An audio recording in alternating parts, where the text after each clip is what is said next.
Mandu कोरेला सांगितलं, बाबा रे आता तुम्ही जेवण देते म्हणजे मुक्काम नाहीये, तर मुक्कामाला आंघोळीची प्रातिनिधीची जी आवश्यकता आहे ती गरजेची आहे. पण दुर्दैवाने काही तांत्रिक अडचणी काली आल्या. ताबडतोब आम्ही नागेश्वर मंदिराचे मुख्याध्यापक आहे हायस्कूल विद्या मंदिर तिथल्या बैठकीला काय हरकत नाही, मग तिथं रमेश नावाचा सेवक आहे त्यांच्याशी संपर्क केला.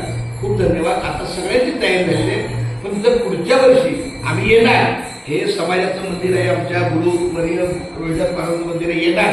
फक्त आल्यानंतर 30-40 लोक वारकऱ्यांच्या सेवेला काही व्यवस्था करता आली. आता मला वाटतं काल ते हे आले ते रामेश्वर पाचार आले होते, फोनवर बाबा कोळशी पण माझं बोलणं झालं, तर त्यांनी सांगितलं आम्ही आता संरक्षण भिंत बांधायला. चांगली गोष्ट, संरक्षण भिंत पण चांगली, पण मुळात वरती छप्पर आहे, पण आजूबाजूला जर समजा काय आपल्याला संरक्षण, आता ही भिंत आहे, पाऊस आला तर या भिंतीचे शिंतोडे आपल्याला नाही येणार.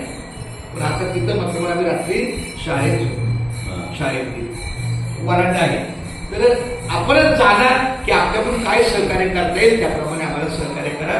कारण शेवटी पंढरीची वारी आहे माझ्या द्वारी आणि काही तीर्थ, आमची एकच पंढरीची वारी आम्हाला संपूर्ण तीर्थामध्ये श्रेष्ठ आहे. म्हणून तिथं 10-15 लाखाचा उद्यापासून आजपासून मेळा बोलतो. रामकृष्ण आहे.